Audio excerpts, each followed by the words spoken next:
کیا آپ نے کبھی سوچا ہے کہ اچانک موسم کا بدل جانا،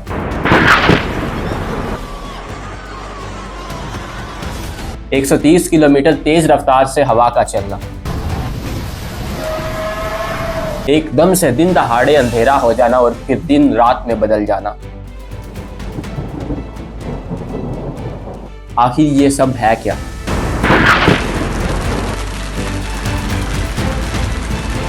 یہ کوئی قدرتی اتفاق نہیں، بلکہ یہ سورج کے اندر چھپا ایک ایسا راز ہے جو زمین کو ہلا دیتا ہے، اور ان دنوں ہلا بھی رہا ہے۔ جس طرح زمین پر طوفان آتے ہیں، بالکل اسی طرح سورج پر بھی طوفان آتے ہیں۔ وہ نظر تو نہیں آتے، لیکن وہ زمین پر تباہی مچانے کی طاقت رکھتے ہیں۔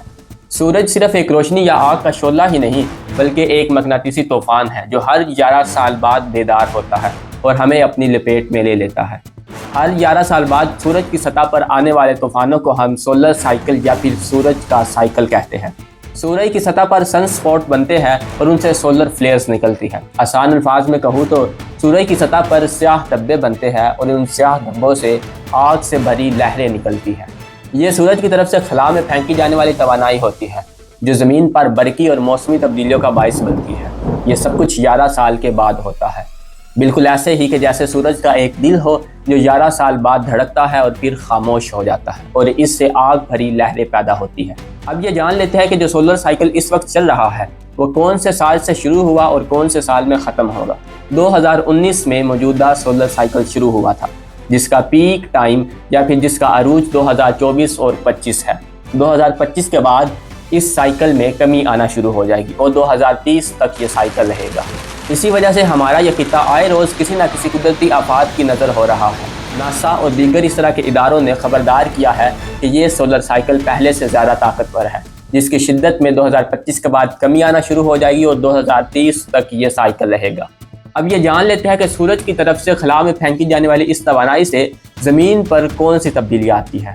اس توانائی سے اچانک آندھیاں اور طوفان آنے لگ پڑتے ہیں۔ 130 سے 160 کلومیٹر تیز رفتار تک ہوائیں چلنا شروع ہو جاتی ہے۔ اچانک سے اولے پڑنا شروع ہو جاتے ہیں اور بغیر بارش ہوئے آسمانی بجلی زمین پر گرنے لگتی ہے۔ ابھی کچھ ہی دنوں پہلے اس تبدیلی کا ہم اسلام آباد میں پڑنے والے اولوں سے اندازہ لگا سکتے ہیں کہ کس قدر یہ خطرناک اور جان لیوا ہو سکتی ہے۔ بعض اوقات گرمی، سردی، بارش، اولوں کا پڑنا اور زمین پر آسمانی بجلی کا گرنا ہم ایک ہی دن میں یا پھر چند لمحوں میں دیکھ لیتے ہیں۔ سورج کی یہ مقناطیسی لہریں زمین کے جیٹ سٹارمز کو بگاڑ دیتی ہے، جس سے موسم کی ترتیب درم بھرم ہو جاتی ہے اور ہمیں یہ ایک فطری عمل لگتا ہے، لیکن حقیقت میں یہ سورج کی خلا میں پھینکی جانے والی آگ بھری لہروں کا نتیجہ ہوتا ہے۔ اسی کے ساتھ یہ سولر فلیئر یا پھر مقناطیسی لہریں انسانی صحت کو بھی کافی حد تک متاثر کرتی ہیں، کیونکہ انسانی دماغ میں برقی لہریں کام کر رہی ہوتی ہے، اس لیے سورج سے آنے والی یہ مقناطیسی لہریں انسانی دماغ کو بھی نشانہ بناتی ہیں۔ اس لیے لوگ اکثر یہ شکایت کرتے ہیں کہ ہمیں نیند نہیں آ رہی، ذہن پر دباؤ ہے یا پھر اچانک سے بے چینی محسوس ہونے لگتی ہے۔ بعض اوقات یہ کسی ذہنی دباؤ یا پھر ماحول کی تبدیلی کی وجہ سے نہیں ہوتا، بلکہ سورج کی طرف سے آنے والی ان لہروں کا ہی یہ نتیجہ ہوتا ہے۔ سورج کے 11 سالہ سائیکل میں پیدا ہونے والی یہ لہریں زمین پر برقی اور موسمی تبدیلیوں کے ساتھ ساتھ انسانی زندگی کے اوپر بھی گہرے اثرات چھوڑ کے جاتی ہیں۔ اسلامی تعلیمات میں اللہ تبارک و تعالیٰ ہمیں ان قدرتی آفات پر غور و فکر کرنے اور ان سے محتاط رہنے کا درس بھی دیتے ہیں۔ اس دوران ہمیں اپنی روزمرہ زندگی میں احتیاطی تدابیر بھی کرنی چاہیے تاکہ ان قدرتی آفات سے محفوظ رہ سکے۔ زیادہ دھوپ میں گھر سے باہر نکلنے سے پرہیز کرے، مخصوص وقت میں اپنی نیند کو پورا کرے اور اس کے ساتھ ہارٹ پیشنٹ وقتاً فوقتاً اپنا معائنہ بھی کروائے، اور ساتھ ہی ساتھ سب سے بڑھ کر ہمیں ان موسمی تبدیلیوں سے خود کو آگاہ رکھنا ہو۔ یہ تدابیر نہ صرف ہماری صحت کو محفوظ کرتی ہے بلکہ موسمی تبدیلیوں کے خلاف لڑنے کے لیے بھی تیار رکھتی ہے۔ دعا ہے کہ اللہ تبارک و تعالیٰ ہمیں ان قدرتی آفات اور حادثات سے محفوظ رکھے اور ان کے خلاف لڑنے کے لیے بھی طاقت اور صبر دے۔